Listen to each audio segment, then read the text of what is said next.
Hello and welcome to Fresh Face Comics, the comic book podcast where a lifelong comic book reader guides his friends through the world of comics for the first time. My name is Joey Morgan, the aforementioned lifelong reader. With me as always is Jacob Licklider, the aforementioned newbie. So long, and thanks for all the fish. So sad that it should come to this.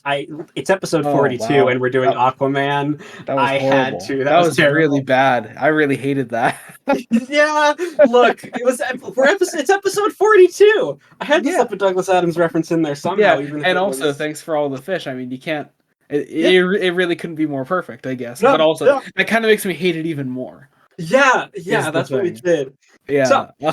All right. Yeah, but you're right. We're talking about Aquaman today. We're talking about the final volume of Jeff Johns' Aquaman. yes. This is Death of a King. This is Aquaman numbers 17 through 19 and 21 through 25 because spin-off series that lasted for like not even a year.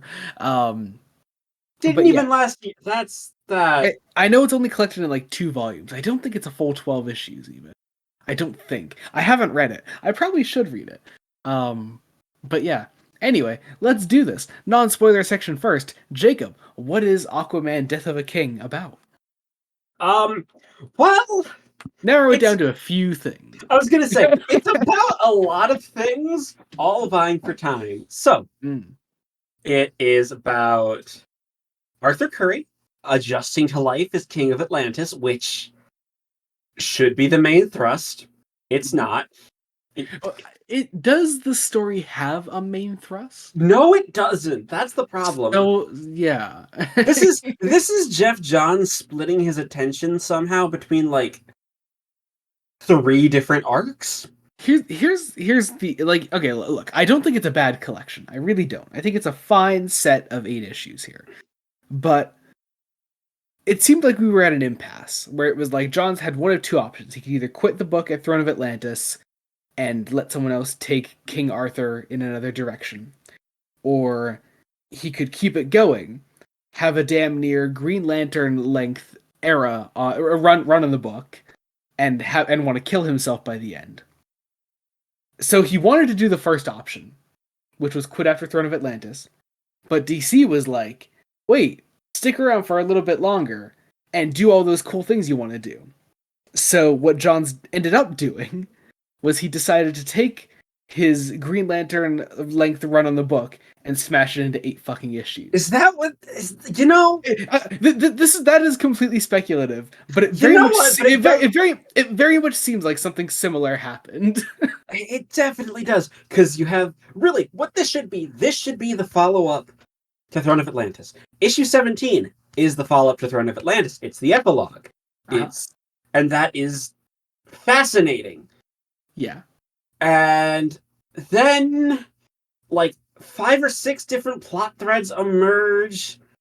Like Amanda Waller's a character in this for a bit for some reason. Yeah.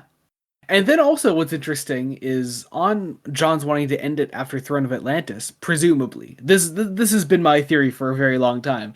On that, we pretty much end the run in the same place, Yeah. plus another character by his side that we knew Yeah. was going to join his side anyway. Like But but anyway, I mean, I there don't. were ideas. It's also worth noting that at the same time, Johns was finishing his gigantic fucking run on Green Lantern.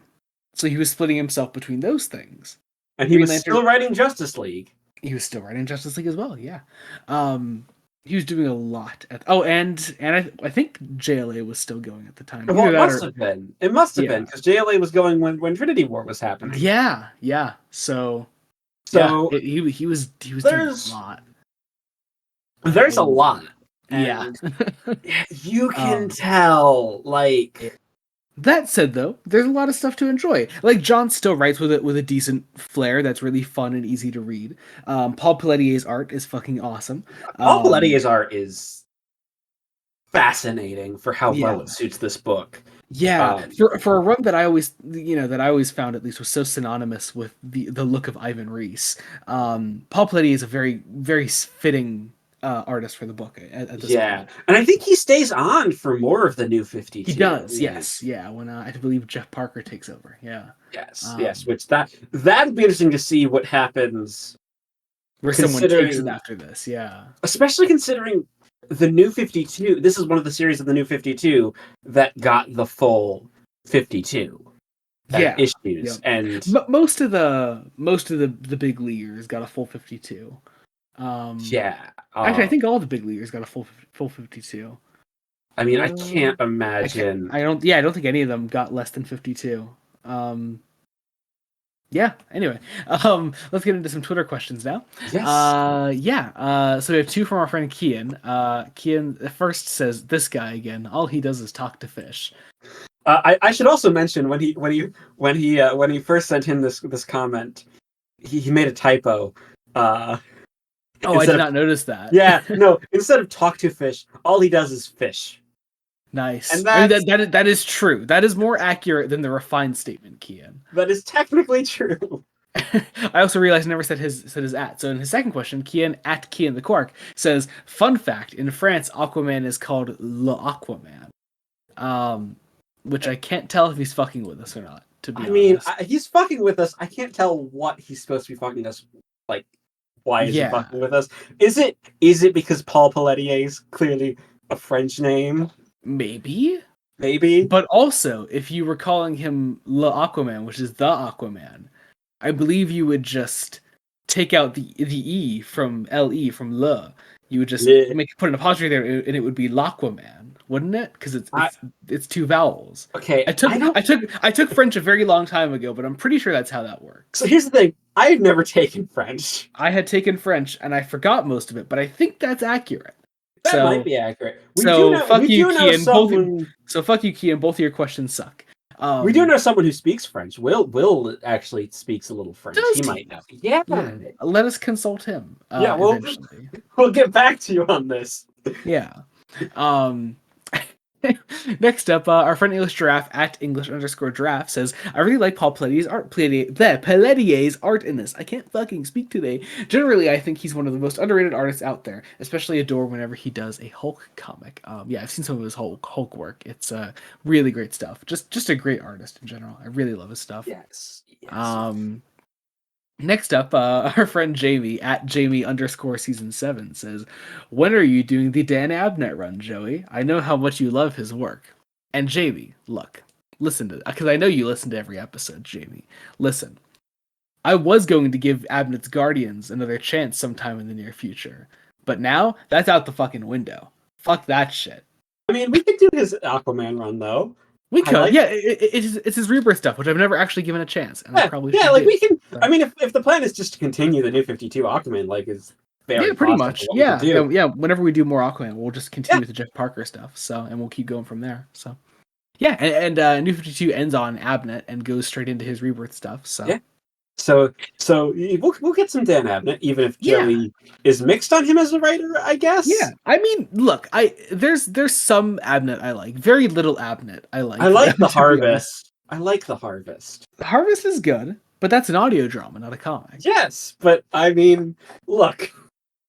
I don't like his Doctor Who comics, unfortunately. I haven't read his Doctor Who comics. I think most of those are kind of shit, from the ones I've read, but. Anyway, our last set of questions comes from our friend Mason at the GD256. First says, "Which of you two could cosplay Aquaman better?" I'm going to say it's you, Jacob. I think in general you probably have a better physique than I do, and you'd probably pull off the skin tight fish scale thing more better than I would. I'm honored you say that. I think neither of us could really pull it off. I think if we really had to choose between the two of us, you would definitely be the better choice. I mean, maybe. Unless we're here's the thing, though. I have I guess technically I have the hair to do '90s Aquaman. I was going to say you also can do bearded Aquaman better than I could. I can. I very much can. I've been growing out my beard recently, and it's possible, I suppose. Mason then says, "From the title, I assume this is some sort of finale. If that's correct, how does it wrap things up?" Jacob? It kind of doesn't. Yeah, really? I mean, it's got a big cliffhanger epilogue thing. John's does end it in a really nice place, but not quite the same place that he ends a lot of his runs on. Like when John's does a long run on something, he'll give it like a proper like ending. Like here, it's more like I'm just setting this up for other writers to take it over, you know. Yeah, and But it's still well, is here's fulfilling to read on its own. yeah, it's fulfilling. Here's the thing: as an ending, it's not an ending where like it doesn't. It leaves other writers obviously a place to go. But what's kind of nice about that is that it also leaves other writers a lot of places to go. Like there's a lot of potential. It's not setting up a specific story. Like Yeah. so it doesn't feel like Johns just didn't have the time to tell a story he really wanted to tell. At Hmm. least in terms of the cliffhanger. Yeah, Yeah, I the get rest that. of the book is messy. Um, Hmm. it's so messy. Um, Mason's last question then says, if you had to make an Aquaman jukebox musical, what artist slash band would you get for the music? Now I've been racking my brain on this all day since Mason I sent this question, and like, I mean, obviously it's got to be like a band that has like a fair few like aquatic themed songs, right? But like, I right. can't think of any, you know, I unless you did mean, like a mix of other of like yeah, multiple like bands aquatic themed songs, you know. you would. Why did Mason have to specify jukebox? Is the question. Because I think because he wants us to associate specific songs with specific characters. I mean, is he trying to make a Beach Boys joke? That's possible. That could be maybe. I think a lot of here's the thing. I think a lot of Mason's questions that he submits are just like things that he wants to see us just give no response to.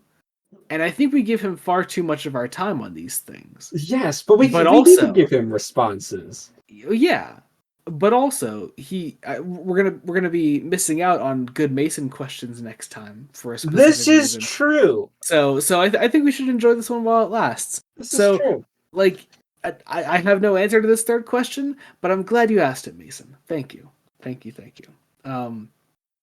Anyway, let's finish Aquaman by Jeff Johns, I guess. Yes, yes. Let's do this. So, Let's get into our spoilers. Before that, as always, be sure to stick around to the end of the episode if you want to find out what we're covering next time on the podcast.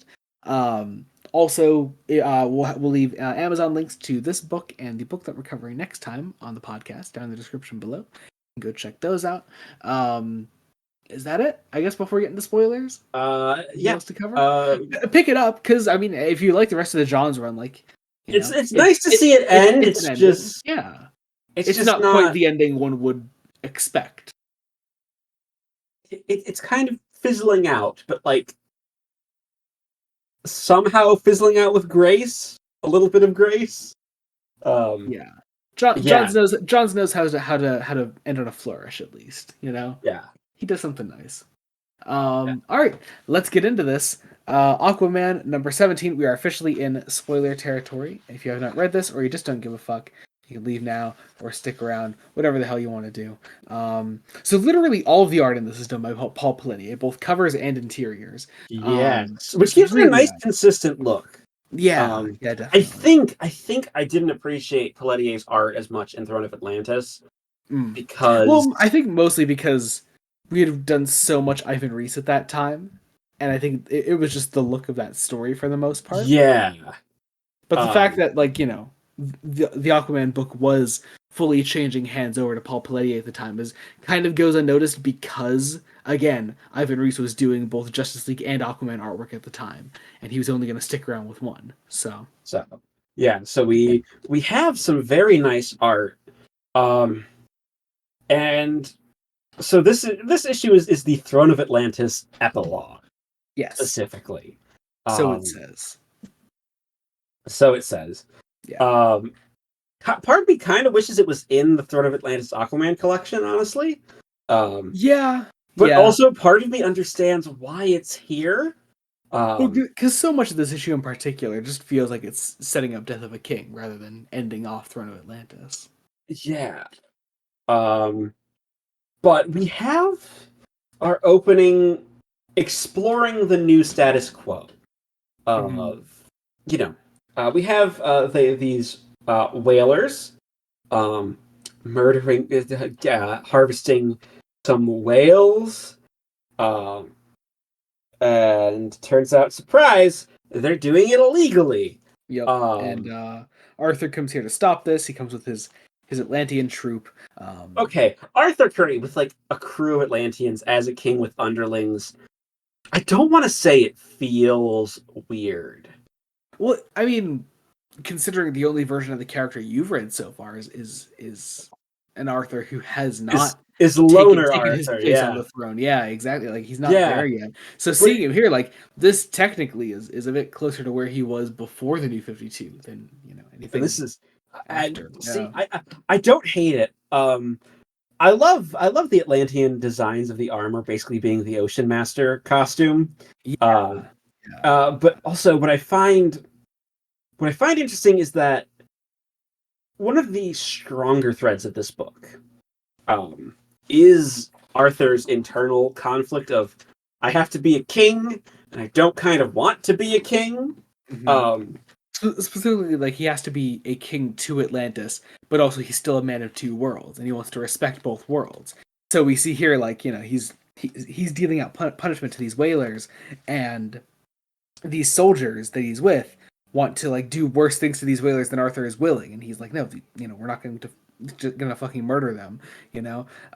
He still wants to treat both worlds that he belongs to with respect, despite the fact that he is now significantly more belonging to one than the other. yeah, Yeah, just, yeah, just a really cool conflict that he creates, I think. and it's what's kind of a shame is that the conflict kind of gets dropped near the end of the book, just a little Yeah, bit. Like yeah, a lot of things that just they don't have their full time to shine. Because we have this character of Merc who is essentially Arthur's second in command, right? yeah. He's got a cool design, got a clearly like evil design, got a harpoon hand, or no, a like sword hand. It's Um, a sharp thing. yes, it's a sharp thing on a wrist. Um, and what I find everything, what I find interesting about everything around this is this conflict sort of goes three ways. Like Arthur takes out the whalers. Merc hates his guts, is going to obey because he's the king, but it's like you should, why should we protect these humans? They're lesser than us. Um, and then our like the team of sort of you know the team of people who were initially interfering with the whalers also hate Arthur because of the events of Throne of Atlantis. Um, which I think is fascinating because yeah, Atlantis kind of fucked up the eastern seaboard and killed a lot of people.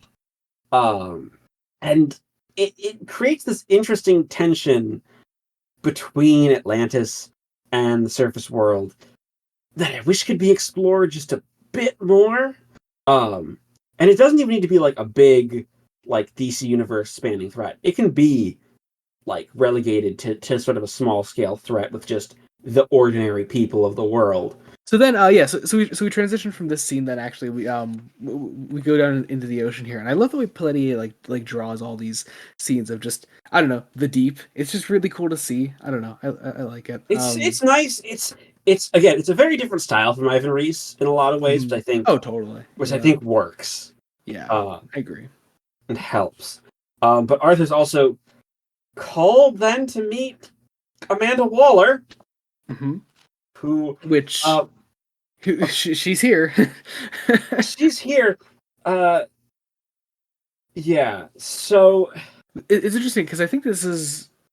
I mean, no, because I guess Trinity War, but like it's our first like I guess like Amanda like focused content here since reading Suicide Squad, and I don't know. I'm sure that's got to be really interesting for you to see because she's far less abrasive here she's than I far guess less you're used to abrasive. seeing her. I don't know. She also feels almost like her character's been diluted. Like she's more of a normal politician, it seems, Mm. in a lot of ways, which is I don't think really great for Amanda Waller. Yeah, Also, she seems to actually have concern for Arthur's well-being and love life. yeah, which just feels kind of off. Like, I don't know. Here's the thing: I could see John Ostrander, Amanda Waller having that concern Mhm. under specific circumstances, but it wouldn't like portray itself nearly so directly of Yeah. like you. It's like it's like you should really shouldn't. She basically says you shouldn't be doing this alone without Mira, the woman you love, and Mhm. it's weird. We also find out so Orm isn't going to plead guilty to his crimes, Mm. so the death penalty is on the table. Mhm. And okay, this is this is another plot thread being opened up that That like really doesn't play into anything at all. no, it doesn't. Like, I mean, is there like Orm gets mentioned a lot throughout the story, but he he gets appears like briefly at the very appearances. end, and that's Like about it. it feels like it should be the seeds for its own for like a character arc for Orm, not like a redemption arc maybe, but like some sort of an understanding. Um, but like it doesn't. It doesn't get dropped. Like we see eventually a plot to try to free Orm from where he's imprisoned in Bel Reeve. It's revealed later, Uh, but like that plot also just kind of gets dropped after a point, and it's weird. We get one of our few scenes with Mira at this point. yeah. Who through the end of Throne of Atlantis, she's staying on the surface. At least for the time being in Amnesty Bay. We catch back up with her friend Jennifer, who she saved back in, was it Volume 1, I It think? was way back in Volume 1. Yeah, which is kind of funny. I don't know, I just like seeing that relationship shown again. Honestly, I feel like Mira kind of gets done dirty by this book. Like, for a character that Johns loves, he doesn't give her a whole lot to do. Mm. And like like this scene is her potentially getting arrested because I think it's because the stuff she did way back in Volume 1. I guess? It's weird. I don't Yeah. know what Johns is doing. We do get a really nice scene then when Arthur actually goes to apologize to the whale that he saved from the whalers earlier. And he apologizes to like the whole ocean. We get a really nice 2-page spread there, and I don't know, just a really nice little moment. I like seeing that. And Um, the issue ends on we go out into Antarctica, and we go into the depths of the ocean there, and we go into these like caves, and we zoom in on this shadowy figure in the depths there, and it says "King of the Seven Seas, how wrong Wrong you You are," Are. and it's just great little ending. Great Nice little teaser. setup, Yeah. but Also, yeah. we then go into Aquaman 18, which has what I believe should have been the cover of this collection because I love this Yeah, cover. I don't Either this or Aquaman 24. yeah, I don't know. The cover for this collection is Aquaman 25. Yeah. And like it's a fine cover because it gives us, a character spread, but Yeah. um But also just kind of spoils an aspect of later in the collection. yeah, and it doesn't like tell us much about the story itself. While 24, I mean, yeah, this or 20, this at least this one shows at least Arthur, on the throne and despondent, right? And Yeah. then 24 is Arthur almost triumphant. Like Hmm. they're both more interesting vibes. Yeah. Uh, Yeah. but Anyway, yeah, going into the actual first chapter of Death of a King, um, we catch up with these random ass characters here. I Um, think they're research scientists. Like yeah, they're out in Antarctica, and the ground begins to crumble around them, and they begin falling into the ice below, and one of them makes it out, and then the we other has see blood dashed on the ice, and it's evocative storytelling. Uh, it is. John's is always great with a cold open. I love it. yeah, But yeah, so we see that same shadowy figure from the end of the last issue. He comes up and he kills this other survivor, and oh, so good. Just a great opening. But we then go over to again more of the work that Arthur is doing as a man of two worlds, and except we don't like. Again, we never see like the two worlds really trying to unite. It's just Arthur. Yeah, it's true. It's just Arthur trying to be. Well, Arthur seems to be the only one trying to unite them, and nobody else is making that effort. He also is only trying to like basically stop people from like damaging the oceans and poaching and things, and that's great. I like this idea. There are a couple ideas introduced here that aren't explored fully, but it's that Atlantean technology has made its way to the surface world, and that's causing a problem, which I think is a great place to go for drama, but they just don't. No, nothing happens with it. Nothing at all. I truly believe your speculation about Jeff Johns having a bunch of ideas for a bunch of different stories. Seriously, like so many things in this could easily fill up the rest of the, what would it have been? 30 odd issues of the rest of the 52 for the new 52. Like if John's stuck with the run. But he just didn't. And you could fill in a bunch of like smaller story arcs here. I get Jeff Johns not wanting to stay. I get him not wanting to stay because he's at this point 3 books, right? Yeah. No, 4 books. 4 books. Yeah. Nearing the end of Green Lantern. Green Lantern is over at some point during this collection. I think GL ended on issue 20. So at this point he's still writing 4 books. Like he doesn't. Jeff Johns, I think, as a writer, needs to know when not to inject every idea that he can think of under the sun, because that makes for a crowded book. Like, yeah. I mean, and there's nothing to say like he could keep the Aquaman ideas in the back pocket and adapt them later on if he ever wanted to come back on the Aquaman book at some point. Yeah. And he's Jeff Johns. He can certainly just come back whenever he wants. Like, they're not going to say, no, Jeff Johns, we do not want you to write this big headliner book for the company. Like, nobody's going to stop him. No one's going to stop him. Especially not in 2013, when he is the king. He wrote Infinite Crisis. He brought the new 52 in fairly well. Yeah. His Green Lantern run was still critically acclaimed. Yep. Even with the new 52 happening.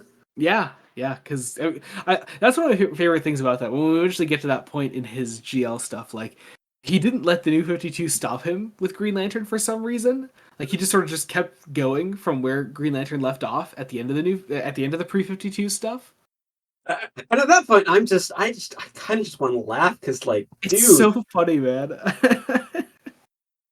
At that point, he'd already filled up 2.5 Omnis worth, right? Like, yeah, absolutely, yeah. And multiple crossover events, yeah. Great. But yeah, and then the other sort of interesting idea is this idea of Atlanteans being always a united front and not wanting to inflict violence upon themselves, which I thematically gets picked up on, kind of, but not entirely, because we're doing a million ideas all at once. Yeah. It gives Merc, who is not our primary villain, but a fairly large antagonistic force in this, an interesting outlook. We then meet a character that I really wish was in a lot of this collection more, Tula, who is Orm's sister. And I don't know. She's really fascinating. She's a really conflicted character, and I would like to have seen John's like really play on that a lot more throughout the rest of the collection. But I imagine she was also created for the new 52, right? Like, I don't know personally. I haven't heard of the character at all outside of this, but I could be totally wrong. I could imagine she feels very much in a archetypical character for Johns to create, and I mean that in a good way. And she adds an interesting presence. Like, this entire debate. First off, this volume probably has the most dialogue an Aquaman, a Jeff Johns Aquaman volume has had, just Oh, totally. because. Yeah, because he's doing so much here. Yeah, um, but yeah, I love Tula because like Tula is we learn, I think it's by the end of this issue, that like she is working with Mark. She wants to free her brother and she wants him to be the king, but also she's conflicted in that, like because she still likes Arthur at the same time, Yeah. and mostly and mostly just doesn't want to see Orm killed. Yeah, But like the but conflict the is only part, because yeah, the only person the that death she's able to penalty is. align herself with is Mark. Yeah, and the conflict is all because the death penalty is back on the table. And honestly, it also feels like Johns wants to write a the death penalty kind of sucks story, Yes, it but is, then doesn't because which is both an interesting message to bring into the world of DC, but also one I agree with. But yeah, I don't know. It doesn't really, like so many things in this book, so many ideas like that. It doesn't get a lot of time to shine, yeah. and a lot of Johns's priorities in this story are sort of misplaced. It feels. Yeah. But anyway, back with the wacky hijinks of Mira in the world of man. You Once know, again. you know, Johns has written Mira so much better. And Yeah. like, I get it. I mm, I think the second she took that major back seat in Throne of Atlantis was sort of, should have been like our first warning sign, you know? yeah, She took because such a back seat in Throne of Atlantis, and then like here he clearly has no interest in writing the character anymore for some reason. I think he just doesn't know. I just think Johns doesn't know what to do with, like, just doesn't know what to do with her, like, because I think Johns really loves Yeah, playing well, yeah, off. because in this stroke of genius, when Arthur took the throne of Atlantis, Mara just decided to not go with him, I guess. And Implying that he was pushing her away, which is weird. yeah, Like, but like that potential tension there and that relationship doesn't get touched on at all here. no, And this is and comedy. and by writing her so far away from Arthur, there's nothing for her to do away from Arthur because Johns didn't have a plan for her post Throne of Atlantis, which once again goes to continue to prove my potentially half-baked theory that Johns wanted to stop after Throne of Atlantis. Yeah. Also, I mean, she eventually gets something to do in this book, sort of, and Towards the end, yeah. towards the end, and some of it, I don't love. It's mainly because it's something that should be the focus of its own story, entirely devoted to Mira's perspective, and Yeah. it's not.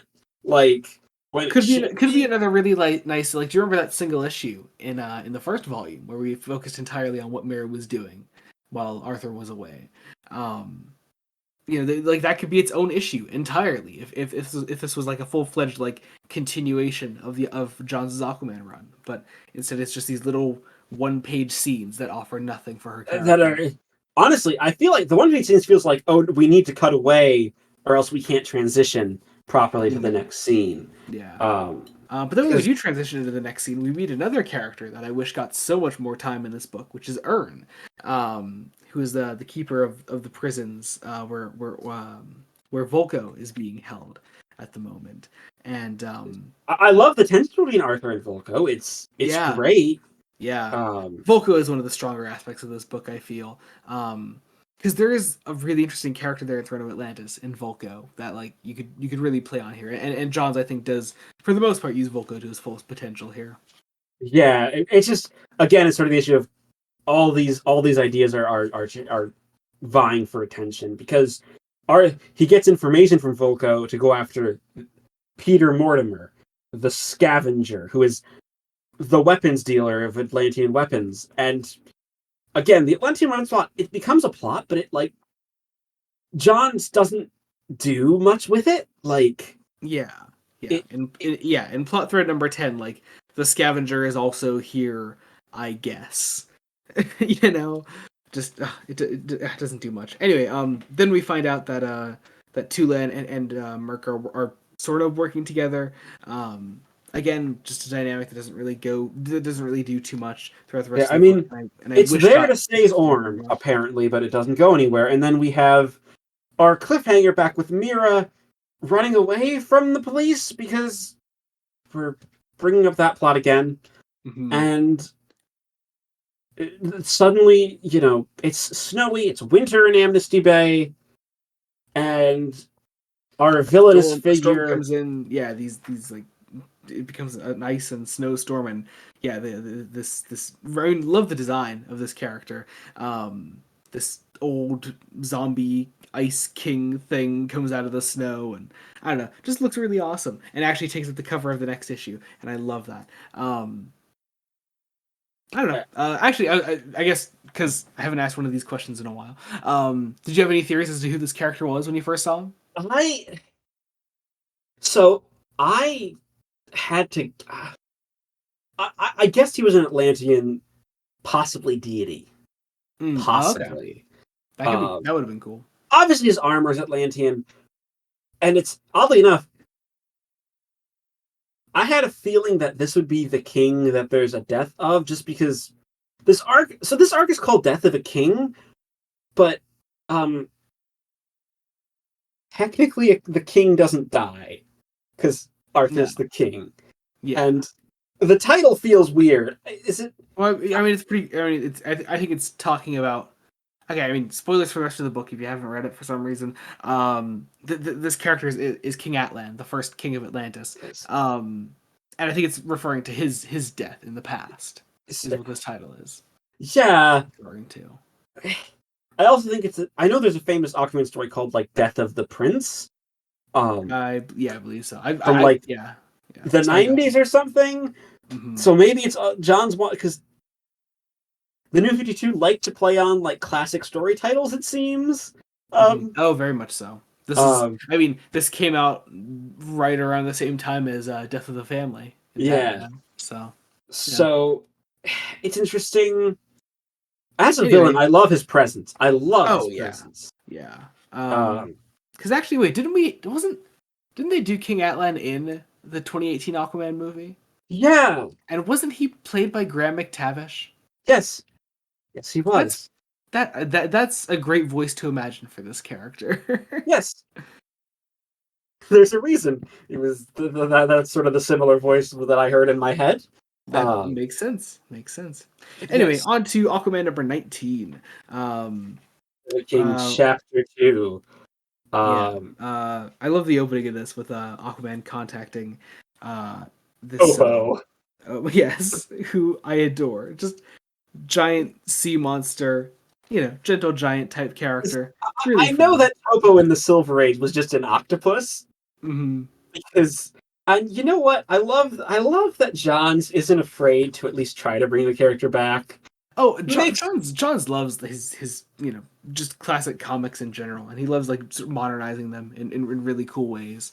I mean, hell, look at the way that like he used like say the Star Sapphires in his Green Lantern stuff, or the way he's currently like, and I mean like in current comics is doing like all the JSA work. Right, because he's on JSA right now. Yes, he is. And it's actually better than I was expecting so far. So, anyway, but yeah, contacts Topo, just really cool little scene here that I like. They have this idea of it's the king's gonna be eaten by the monster, but nope, Arthur and Topo are friends. And Yep. I don't know. I like the idea of Arthur having just a giant kraken at his beck and call. And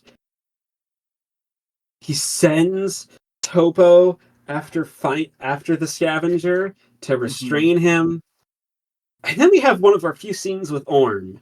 Yeah, we go to where he's being held. Elrive. He's talking to this lawyer character, and that's about it. Here's the thing: in isolation, it's a brilliant scene. Like, it is, but also like so many scenes in this book, it's so short. It's a single page with 7 panels, and it's just it doesn't have enough time to just fully flesh itself out. I think. That's the problem. I get that John's had so many ideas. Maybe if he like let control and just did like I'm going to outline what I want the story to be and then give it to a different writer to actually write. I mean, yeah. I mean, if it had already been done at this point, I would say do it the way they did Batman Eternal, where Scott Snyder plotted out the whole thing and James Tynion wrote it out. And like that's a perfectly valid way of writing a story, especially in a medium like comics where Yeah, you or already yeah, have where yeah, like if you're plotting and writing something, like it takes a lot longer than just say you're fulfilling somebody's plot outline already. yeah. Um, And comics is a collaborative medium. writing, drawing, inking, coloring, editing a comic is such a team effort. To see John try to take on so many of these responsibilities by himself at a time when DC was being so aggressive in its publishing initiative at the time, it you could tell Johns was under a lot of pressure at the moment, and it unfortunately shows a lot in this book in particular. But moving on. Um, We spend some more time with Merc and Tula, and we see what they're up to. And they oh yeah, yes, they meet yeah, the they meet. scavenger. What's up? Yeah, so this this sequence with Merc and Tula again could be great. It luckily takes up some time, but we don't really um we don't really get as much. Like we have this whole idea of they're going to free Orm, but then it sort of drops the plot thread Hmm. um, in favor of our of our King Atlan using his ice powers to stop a yacht. He's abducted Mira, makes her bow before him, which she doesn't do. Like we get at least a little bit of Mira being a badass when she gets flung down into the sea in her own way. Mm-hmm. All while Arthur and his crew are, going to try and find Scavenger. Um, we find an Atlantean casualty. Um, we and at this point, this plot becomes really hard to follow almost Oh, because totally. it just things sort of happen without any sense of like issue to issue continuity at all almost. Mm-hmm. Um, Um, before we can end the issue on a cliffhanger of Mira going. yeah, she's being taken uh to a character named Nereus. I believe I'm pronouncing that right. Nereus. Nereus. Nereus, who was supposed to be Mara's husband at one point. I also love the way I find it really funny the way this cliffhanger is done because we see Nereus and Nereus is like, "I thought you were dead, Mara. I thought my wife was dead. Where the hell have you been?" And then we play that scene almost the exact same way at the start of the next issue, only with the added caveat of oh yeah, they were never actually married, and that was just worded that way for the sake of a For the cliffhanger. So, cliffhanger. yeah. Also, we're in the Bermuda Triangle. Um, Again, this is another plot thread that Johns is pulling, and this is probably the weakest one, mainly Mm. because it connects. It I mean, it feels gives Mira something to do it gives her something to do, but when that's something to after do, she's assaulted, by yeah, other than that, it's yeah, fine. Mira gets assaulted by her ex Oh, husband, who actually, wasn't before her that, can we just husband. comment? I really like this really simple but effective cover. Oh, it's a really effective cover. Just that really All the stark covers are white and really Aquaman effective. trudging through the snow is just really cool stuff. I dig that. Anyway, but yeah, no, yeah, Mira's assaulted and she lashes out naturally and Also, this is Aquaman 21. Like, yes, because we so skipped there's an issue between, which was a setup issue for a spin-off series called Aquaman and the Others. Because I believe I described this to you. I was like, pretty much what DC wanted Johns to do was the same thing he did for Green Lantern, was that they could, it could be this massive empire on its own for a single character in the way that like Batman and Superman have massive comic empires, like built around single characters. but they also Um, didn't commit and yeah, they fully committed to like Green Lantern back when that happened. We had all those different titles at the start of the New 52 that have been reduced to in nowadays a single Green Lantern title if we're lucky going on at any given time. Um, isn't there is there's one that's just starting up soon though with there's one that just Dawn of started. Yeah, DC. there's one that just started this month at the time of recording this. But there's one that was just canceled last year, and then before that there was like fucking nothing for a good year or two. Because also, isn't Morrison still writing their like sequential seasons thing? I think for I Green Lantern, I think think Morrison so. might still be doing that. I don't really know much Um, about that, admittedly. yeah, I. This is so many decisions about this book can Indeed. be brought down to DC editorial not committing. Yeah. Like people need to commit because okay, so Nereus as a character could be interesting. Hmm. Part of the problem is it's one plot thread in this already massive book of plot threads, Hmm. and And then like we because don't what get enough of Mira. yeah, what Johns is trying to do is he's in the background of this whole thing. He's trying to set up Atlan as our big villain for the book, but also we take pretty much the entire rest of this issue to just have some Aquaman versus the Scavenger for a while, and that's it. And I mean, it's drawn very prettily. It is. It is. It's Again, it's Paul Pellini is probably the best thing about this collection. it doesn't quite flow nicely. Nope. Like it's trying. It's almost like it's trying to get to like big action moments of the issue Hmm. without Oh, really earning those there action are so moments. many there are so many 2-page spreads throughout this collection. So many. So many. Because as you mentioned, like a lot of these pages are very dialogue heavy, which is weird for John's. But every now and then he just runs out of steam and was like, okay, and then you just draw a big landscape 2-pager of the ocean.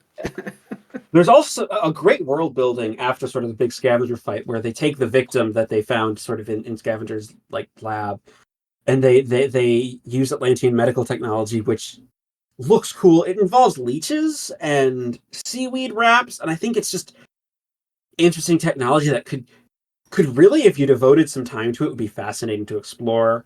Hmm. And how the society works. We find out like this guy was poisoned, but again, it doesn't really go anywhere. Yep. Um, like And again, it's just another really nice little side character here. I like the doctor that's looking over him. with That's a cool. with a cool design. Yeah, really cool Also, design.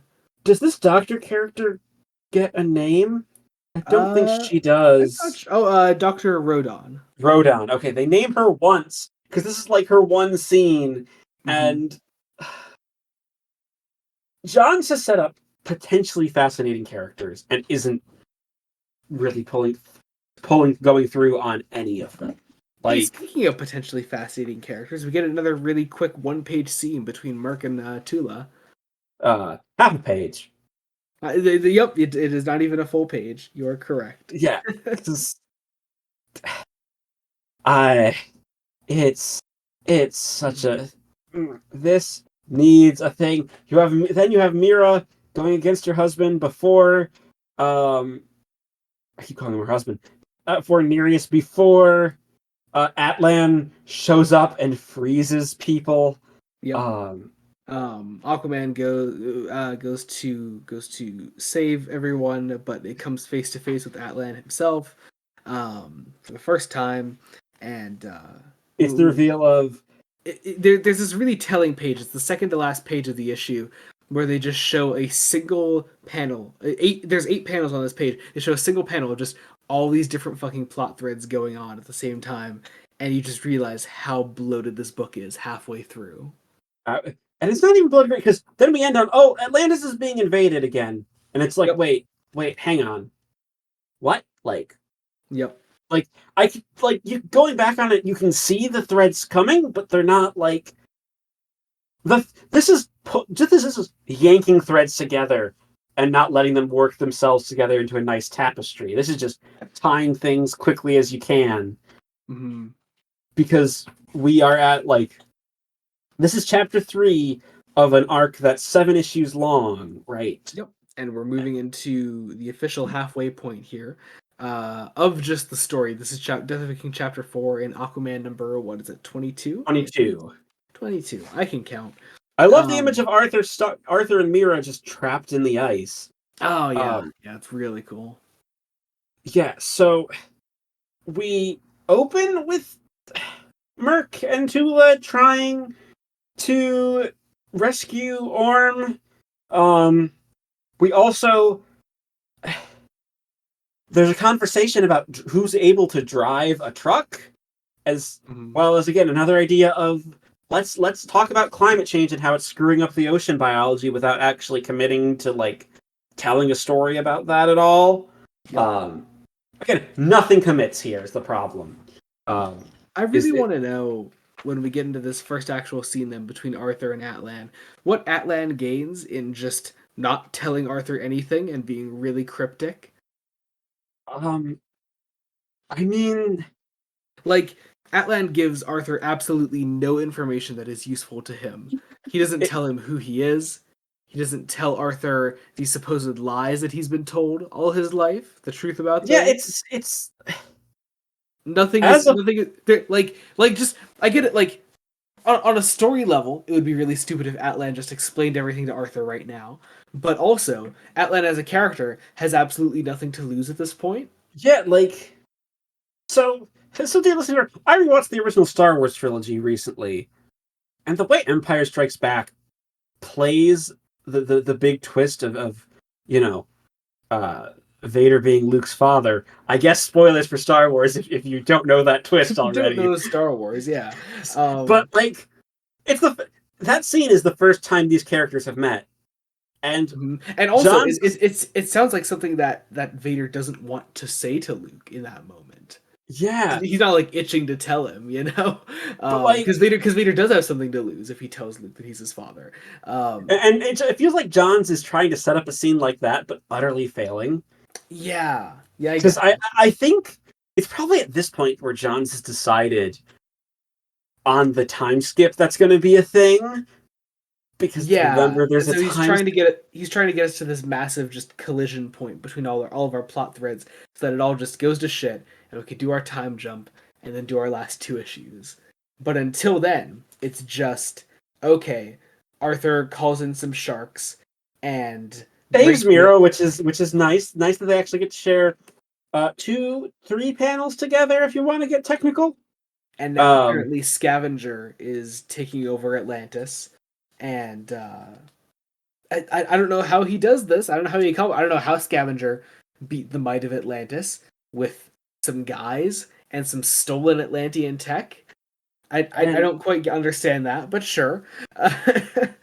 um, it's trying to be a crisis point in the terms of what the story is doing, but it also doesn't. yeah, Because you have this moment um, where Ern takes up the fight. Ern, who like is kind of a badass, but like is a character desperately needs more time and development hmm, because there's something here. It's just not pulled together. indeed. Um, Also, we can build to Arthur and Atlan just duking it out. Hmm. Um, and that happens all before, like, we build to this. You're not my descendant, Arthur. You're not of royal blood. The assault on Belle Reve, and the issue then builds to an ending that doesn't feel like an ending. Like, No, because also like does how like Nereus hasn't met Atlan before this point, has he? no, Why like is he bowing to Atlan? Other than the fact that he doesn't like Arthur. that's basically it, I guess. He doesn't know who Atlan is. I No, mean, he knows. I mean, I'm sure he knows who Atlan is, but he doesn't know that this is Atlan. Nobody does. The it's story doesn't tell you that this is Atlan at this point. I feel like we should reveal honestly that very early on. what Like, this I mean, feels honestly, like. could you imagine if we were trying not to spoil that at this point? How hard this character would be to talk about? I mean, it would be nearly impossible. Yeah. What honestly, what I feel like should have happened at this point is this is where if John's is going to do the time skip, knock Arthur out here. Like, Yeah. Yeah. like Have Atlan bring down this kingdom, these ruins that these guys are in. Have that knock out Arthur, obviously you'd have to like bring forward Volko's escape, but they're But kind of in the process of that in the attack on the prison that Ern is defending right now. and again, it's I mean, you completely understand what I mean when I say there's no real like internal continuity between these issues. It's just I get it. Yeah. it doesn't. There's no flow. There's Actually, perfect example. Aquaman 22 going into 23. Look at this. Right now, we have Nereus and his men bowing to King Atlan. Mera and Aquaman are standing between them both. And then we open up the next issue. They've apparently escaped these characters and are just swimming away from it all. That we didn't see that happen. It's just already happening. And it's a really weird moment. Jeff Johns. If you're gonna give a story arc, individual issues of story arcs subtitles, give them all subtitles, and don't just do scattershot. Yeah, this is called Death of a King Chapter 5 Dead End. Which, I mean, this issue is basically a story loop, right? Like, we don't learn anything. This is just Arthur's inevitable defeat actually happening. And it's trying to tie up plots. Like, Mera and Arthur try to escape. They try to fight as much as they can. Nereus, his one character trait is he wants to own Mera, basically. Like, which is just... Which, fine with one-dimensional villains, as long as they're side characters more than main antagonists. But, like, something about Nereus is just especially one-dimensional. It's not... Because there's barely a dimension to that one dimension. Yeah. Like, it is... Here is a vague character trait and a and there's a backstory, but we don't have... Johns doesn't ever give the sense that Mera and Nereus ever had any reaction. Like, we get the backstory of Mera and Nereus's like marriage being an arranged marriage, which, like, yes, fine, great to explore, but also you have to actually explore that concept and devote time to it, which we don't, because we're in the middle of action. Yeah. And we're pushing this book through, which is very weird. And Nereus just shows up. We have Arthur and Mera profess their love. Mera uses all her power to try to slow them down, and it works. And it's the idea of like... Oh, sorry, go ahead. It's the idea of like Atlantis isn't going to like respect Arthur as their king for some reason. Yeah, but that's the whole point of Throne of Atlantis. Is that happening? Yeah, like that's already happened. He's already earned their respect, or should have, I guess. Yeah. So we have basically the conclusion to the "Let's break Orm out of prison" plot. Yeah, because Merc, Tula, and Scavenger have all teamed up. They're gonna go do that, but Ern comes in and stops that from happening. Arthur and Mera join the fight, and as all this is happening, Volko escapes, and Arthur unleashes Topo here, which is a really nice moment. And the whole thing is like crumbling down. Atlan comes in. He brings down Atlantis and his army, I guess. And then then everything goes black. Arthur falls unconscious, and he wakes up. And 6 months later, 6 months have passed. Volko has been looking after him, and he's grown a beard. You know that John Mulaney joke where it ends and he's like and what is it and he'd grown a mustache to show that time had passed. Yes, it's that. That's all it is. I love that.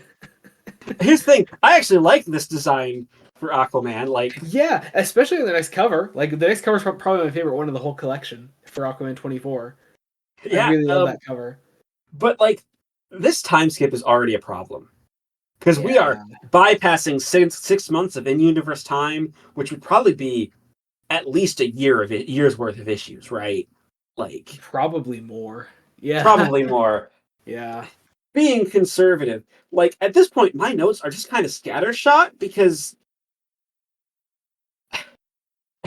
So I like these last two issues probably the best because Johns actually feels focused a little bit, but only because Johns has taken 6 issues to actually establish what the main thread is of this story, and we've only just decided that it's King Atlan, Yeah, who we still don't know is King Atlan, apparently. apparently. We know he's an ancient king somehow, but we don't know his name. Yep. And part of the issue is going to come down to the fact that then this issue, issue 24, is all exposition. It's very well done exposition. Yeah. But this is the penultimate issue of the story. It's probably the most cohesive issue of the whole collection. Because of that. Yeah. And at this point, it leaves us one issue to resolve everything. And half the plots have already resolved themselves because 6 months have passed. Like, these 2 issues feel like they're the story that Johns really wants to tell. Yeah. And I don't know why if he was tell given them. I mean, he probably was given the time. I was gonna say if he was given the time, but he probably was given the time to DC was probably like, hey, you can have as much time as you want to finish this. And Johns was like, no, I'm going to dip as fast as I possibly can for some reason. It almost feels like he also hasn't figured out the story until this point. Because, yeah. He essentially kind of just wasted the bulk of 5 issues. Mm-hmm. And they're fine.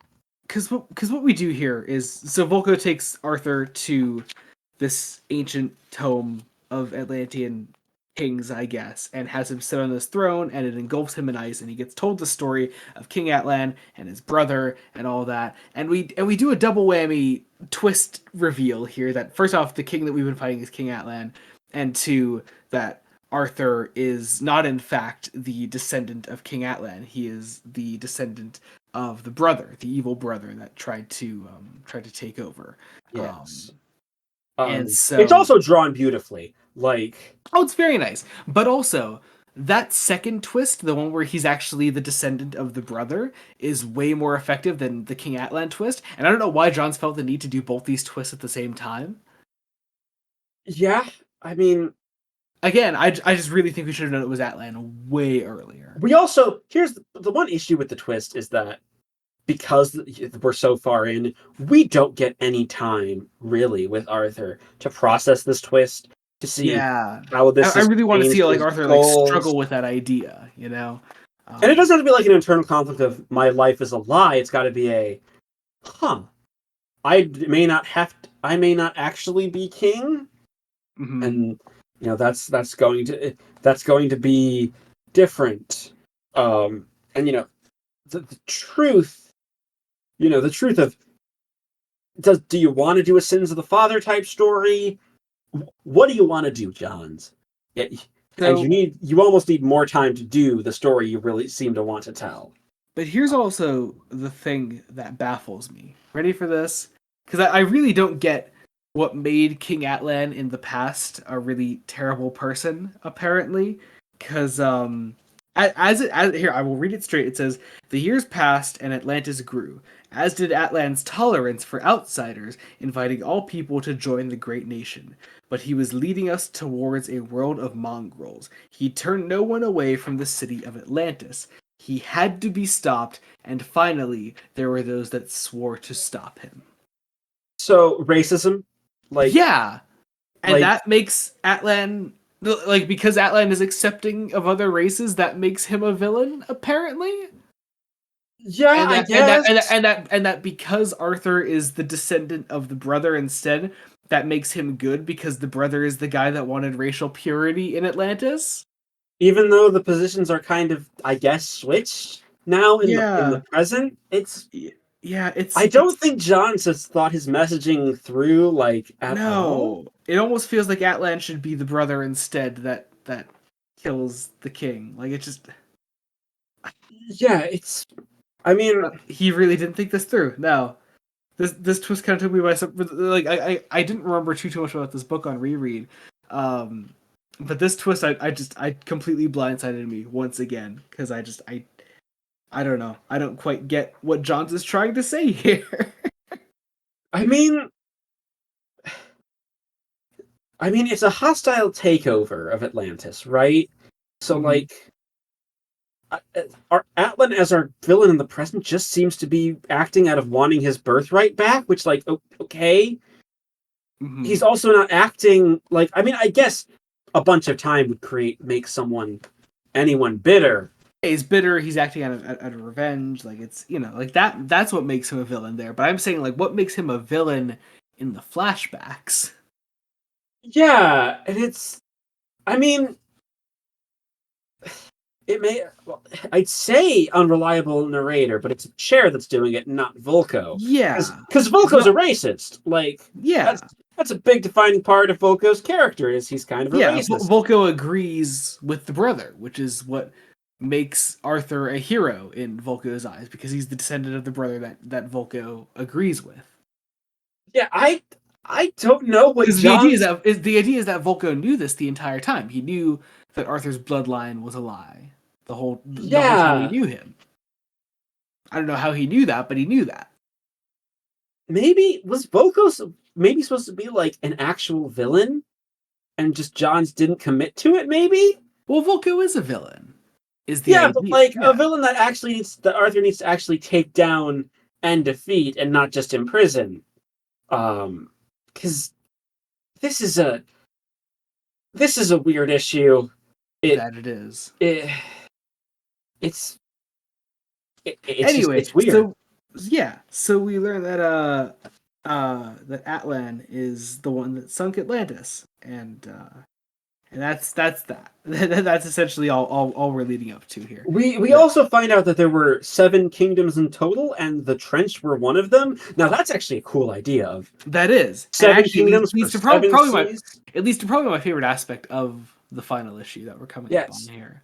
but the issue though with that problem is that is some world building that you can hang several arcs on. Yes. Like, this is the Jeff Johns creating the other Lantern Corps moment, Yeah. coming one issue from the. And I would even be okay with Johns like leaving the world building up to future writers, but Hmm. he hasn't really properly set it up. Like, we haven't really gotten hints about who they are outside of the Trench, um, and then Nereus's people, and then Atlantis itself. I also I just want to mention that Atlan's brother is named Orin, and for some reason the only Orin that comes to my mind when I hear that name is Orin Scrivello. From Little Shop of Horrors. Yes. I mean, um, I don't know, just funny to me. Um, but yeah, so Arthur breaks out. He talks to Volko, and Volko confirms all of this to him, and essentially what we're trying to say here is that Arthur's bloodline is tainted, but Arthur should not be yeah. but he should not feel bad about this. He should instead move past this. I mean, he's Um, also here's the thing. but Arthur but Curry also in a way is embrace it, which again leads to one of my favorite aspects of the last issue here. yeah, but Arthur Um, Curry also just hasn't been a character who like has put a bunch of stock in like his bloodline historically. yeah, and Arthur hasn't really ever allowed himself to feel like a hero. That this should break his Yeah, spirit. He's always sort of felt like he doesn't really belong anywhere and doesn't really deserve this. yeah, Um, like it's so weird. yeah. Anyway, last issue time. Let's finish this shit. Um, Once again, cover gives away big aspect of this last issue here. um, but we open up. Arthur takes the scepter of Orin's scepter that to belong to his evil ancestor apparently, and Arthur takes he takes command of his people, which he I guess are the Trench, which is really cool. I don't know. I just kind of love that. Yeah, He takes one of the kingdoms with him. We go back over to Atlantis. Atlan and Nereus are plotting together.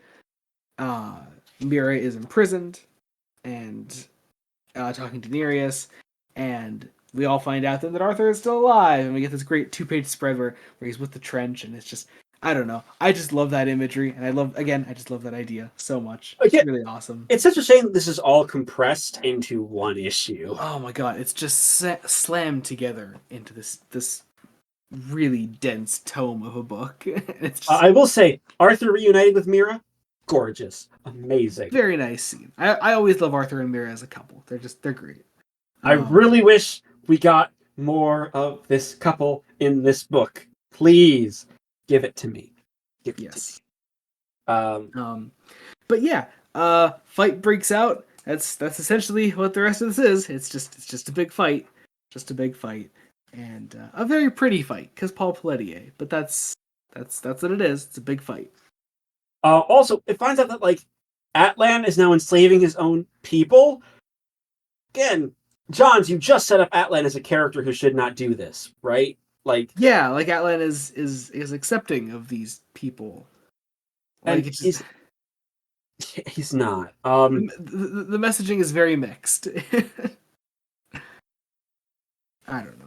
And Arthur's going to basically ascend to be a king. He's going to commit to it, even though, you know, Throne of Atlantis was kind of him also having to commit to it.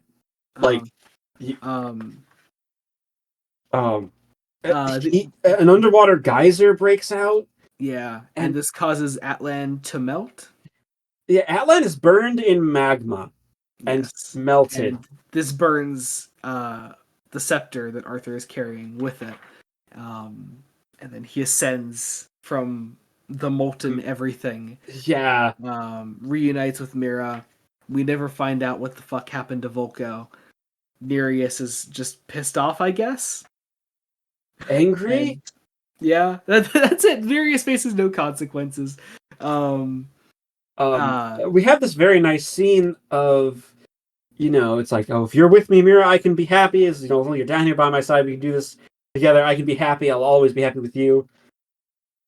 Mira then says no. Goes up. She goes up to Amnesty Bay, gives her dog to Jennifer, and then goes back down to rejoin Arthur in the weirdest bait and tells him to shave his beard, and that's it. And that's it. And we have a hook.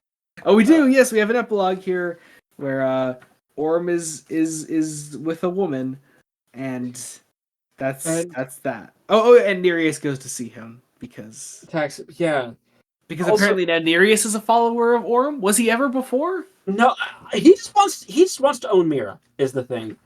He wants to basically own a woman, and you know, I know I said to you when you were like, man, I'm really not vibing with this book. I was like, you know what? I'm enjoying it more on reread. I think it's one of those things that it was just sort of passing through my brain and then describing it out loud throughout this podcast. Then you have to actually engage with the text. Yeah, and there's just nothing to engage with. I think it really is just a completely turn your brain off book. And I think you can enjoy it if you do that, maybe. And there are things to enjoy it engaging with the text, but you can't engage much before a lot of it falls apart, unfortunately. And it also just gets especially weird because, right? So like we need to find the other 4 or 7 C's basically, and Nereus is like, oh, we can't find them, and Nereus is just lying, and it's like the setup if he goes to find Orm, and it's like you need to help me find the other 7 C's. Mind you, we don't know where Orm is mentally, what he's thinking. Is Orm going to be a villain? Is he going to be a hero? And that's a shame. I had a single one-page scene in the whole thing before that epilogue at the end there. Basically, we also don't really see how they break him out of Bellerive. Like that scene cuts off. He's just out. Like they don't actually explain it. I love it. This book was such a mess. Like there were so many bright spots. Yeah, and like it's not like terrible. I give it like a 5 out of 10, and a lot of that is because the art is doing so much heavy lifting. Yeah. And basically, what Johns needed to do is he needed to find himself a co-writer. He really did, and like so Johns could then write like the key story issues, outline the rest of the plot, and have that work on someone else. However. From the little that I know about Jeff Johns, it feels like he's our author who struggles letting things go and giving things to other people unless he absolutely has to. That is absolutely 1000% true. Like, I get it. A lot of these books are your baby. but it takes a village to raise a child, and just give your book over to someone else. Let someone else let someone else, follow your plot outline and make it work. Yeah. Yeah. That said, though, that was the completed Jeff Johns Aquaman. I'm actually curious. What was your favorite single volume? Oh, The Others. It was The Others. I agree. I I think loved I The think I think Others. I think my full ranking would go Others, The Trench, Throne of Atlantis, Death of a King. We agree completely. Good. Like, That is a good. because We don't agree on much, but we agree on that, and it's pretty great. we agree on that. And that's all you can do. It's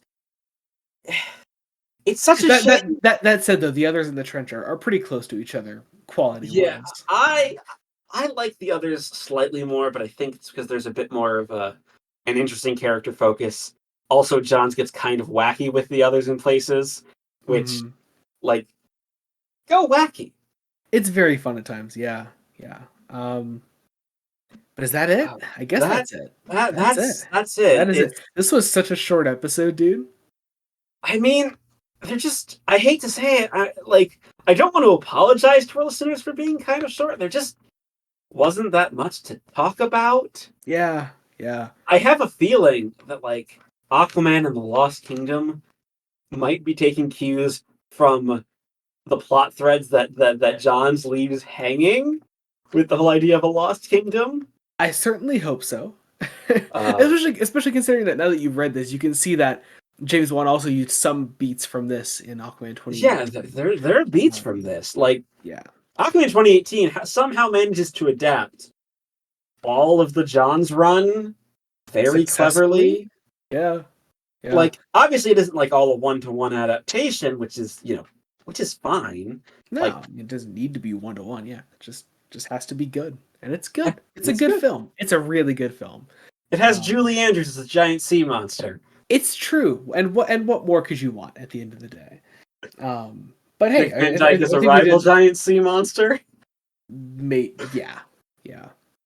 But hey, I think we what episode did we do our full thoughts on that in? Was that the Throne of Atlantis episode? That was the Throne of Atlantis episode Yeah, because where we also talked about the animated movie Throne of Atlantis, and you can check those which out. And did not adapt it as successfully because that is true. That is true. that is true. But that said, Jacob, Yeah, hi. we have another episode coming up next time. We do. That you do not know what it is, and I I'm don't curious know if what you have it any is. guesses. Okay, so you said this block was continuations. Continuations, indeed. And the boring thing was to continue in order, which would be I think Green Lantern. But I really want it to be, because I know we have a guest for Mason, because I want to force someone else to read George Perez's Wonder Woman. Is it volume 3 of George Perez's Wonder Woman? Ooh, it is not. Okay. I think you should have gone with your gut instinct on that. It's Green Lantern. Next time on Fresh Face Comics, we'll be reading Green Lantern's Secret Origin by Jeff Johns. So more Jeff Johns on the horizon. But actually good Jeff Johns. Well, not that Death of a King is bad. It's just not great. And it's just very meh. Yeah. But yeah, Secret Origin, which is so you may be asking, if you're familiar with the Jeff Johns Green Lantern run, why aren't you doing Rage of the Red Lanterns? Because no, because I have a full plan of how I want to cover the rest of the Johns Green Lantern run, and Secret Origin just works a bit better with what I want to do next. And plus, we are having a guest next time, and we're having our friend Mason back on, who was on All Star Superman and was on our Sandman episode, and I love Mason so much. I love bringing him back. Yeah, so he's going to be reading his first Green Lantern comic next time, and that's going to be very, very fun. So I'm very excited for that. So yeah, we'll see how that goes. What'll be fascinating, so I know Raids of the Red Lanterns, for whatever reason, is the issues around Secret Origin for some reason. Yeah, it's two story arcs, the one before Secret Origin and the one that came out after. And Secret Origin got collected in its own little volume there. So mostly because Secret Origin was just paraded around by DC as the starting point for GL, because the Johnson was getting so massive at that point. Which is And also there was a little movie being put into pre-production at the time. Oh God, oh no. There's a version if you didn't already have the omnibus of the second volume of Jeff Johnson's Green Lantern, there is a version of the collection that you can buy. I think with just Ryan Reynolds plastered on the cover on Secret Oh, that's Origin. fun. It's fucking hilarious. That said, though, we'll also be watching adapted material for Secret Origin, which is the no. Ryan Reynolds Green Lantern movie. Jesus, do we Oh, it's gonna have be to? wonderful. It's gonna be wonderful. It has a great cast, Jacob. Just keep that in mind. Great cast. A really, really great cast. A really really great cast. Yeah, Dude, great, wonderful. I'm not even saying that ironically. A phenomenal cast. I know it's got a good cast. But Joey, Jacob, Mark Strong as Sinestro is fucking inspired. Michael Clark Duncan is Kilowog. yes. Like, it's great. Anyway, Anyway, I if guess you're that listening about to does this it. now, if you're listening to this on one of your podcast platforms, first, as always, please leave a like, a rating, and a review. But also head over to the Blood Donut Studios YouTube channel for Yes. 2 episodes that will be of fresh-faced one-shots coming out this month. Fresh Face One Shots is the wonderful new series that we started last month with the release of the first 3 issues of Joshua Williams and Superman. We're continuing that. Well, we have already continued it. It'll already be out when you're listening to this. We haven't recorded those yet. We're recording those tomorrow.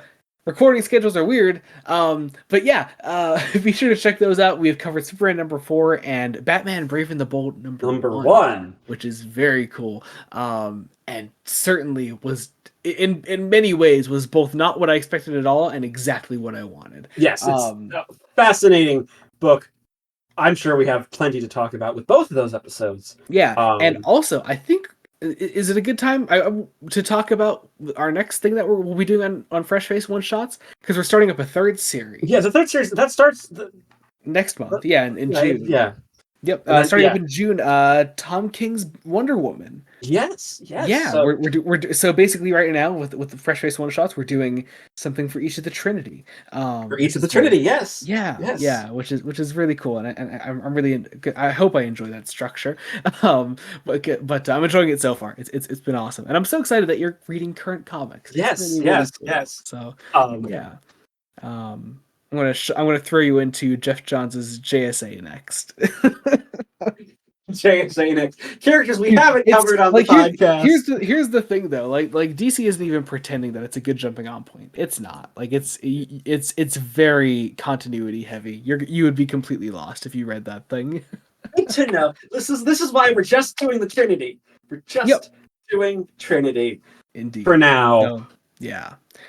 All right. As always, there will be Amazon links in the description below if you want to read this book and the book that we're covering next time on the podcast, Secret Origin, which should be pretty awesome.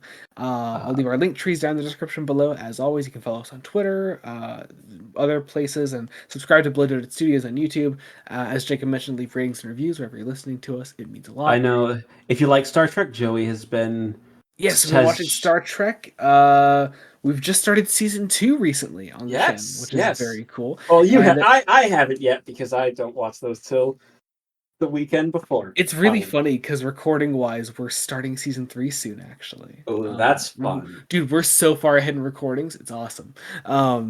But yeah, so yeah, those are coming out. Those are awesome. And also, if you want to see those videos a week in advance, you can go. There's a tier on my Coffee, which you can also find through my link tree.